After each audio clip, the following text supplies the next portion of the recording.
Boatard, everyone. Welcome back to Christy's Cookbook Chronicles. I hope you are enjoying this journey with me of cooking my way through my mass collection of cookbooks I have curated over the years. Thus far, we've been cooking our way through the African American Heritage Cookbook by Carolyn Quick-Tillery. We've made 2 delicious recipes thus far, Grandma's Spiced Tea Punch and the Cucumber and Onion Salad. Today's recipe is steak and gravy, and for those who are new, you will always find the recipe and the ingredients list in the description below the video. So I hope you've got your tools and your ingredients together, and let's get ready to make something delicious.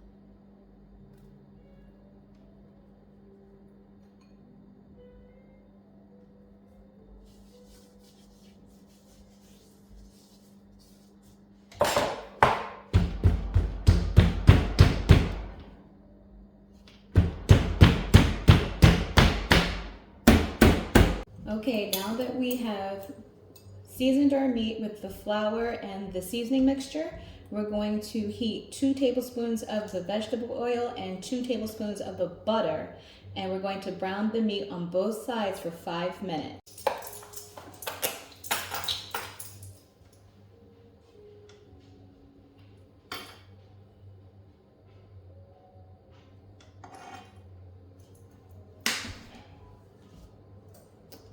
And for you guys in America, your butter usually has, if you have a stick of butter, it has demarcations for a tablespoon, a tablespoon, a tablespoon.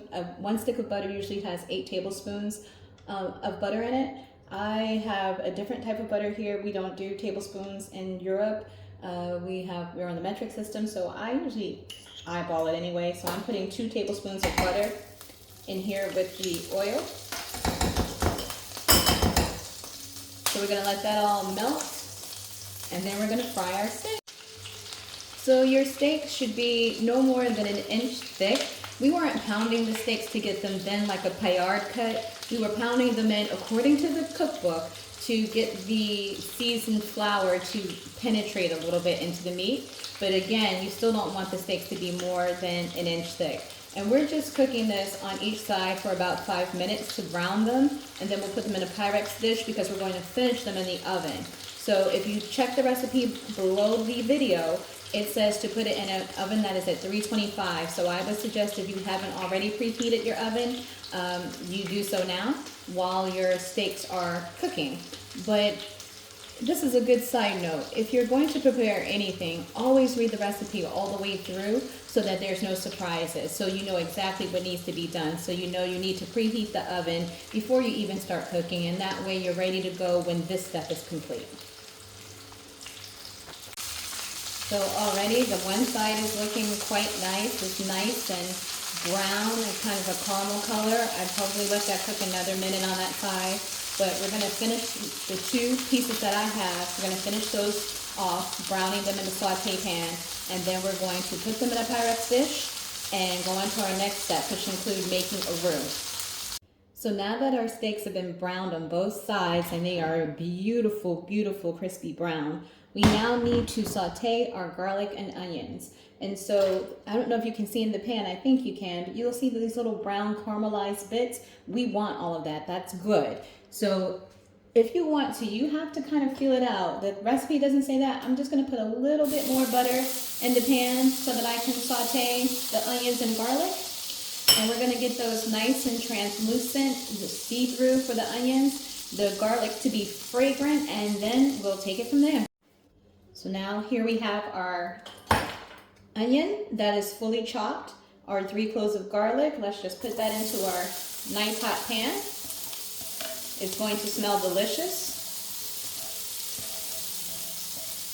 See, in my household, we already know who I am. Queen. If you don't know, ask somebody. So we're just going to cook these down for a couple of minutes. Let it get nice and see-through, translucent as they would say. Let it get fragrant, and then we're going to put that on top of the meat.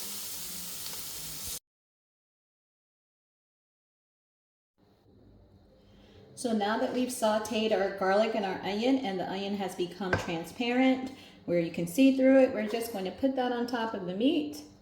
And then we're going to go on to our next step, which is combining some flour and butter, and that means you're making a bit of a roux.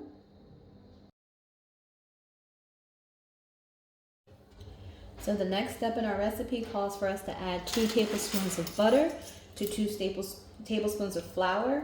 And it doesn't say that in the cookbook, but I'm telling you what it is. That's making a roux.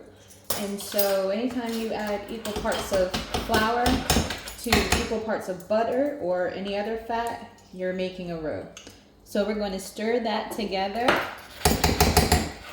Sorry, I'm making a mess. We're going to stir the flour and the butter together until it comes together and starts to get thick. For about 3 minutes, you want it to thicken and get a little bit of color to it. And after that happens, then we're going to add our beef broth to this. And then we're going to let that cook down, get thick, and simmer for a few minutes.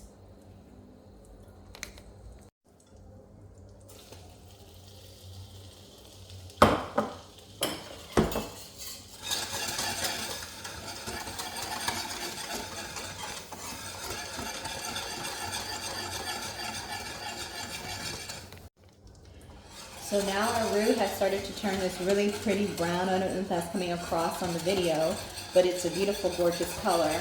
And the roux is basically just a thickener for any kind of sauce you're making. So now we're going to add our beef broth.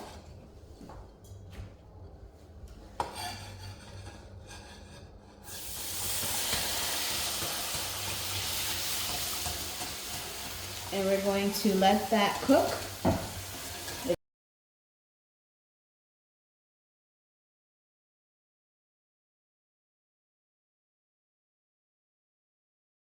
So per the recipe, we cooked this in a 325 Fahrenheit degree oven for 2 hours covered and then uncovered for 15 minutes. Now we have to add the cream to the gravy and we're done. So we're gonna add our cream and stir this.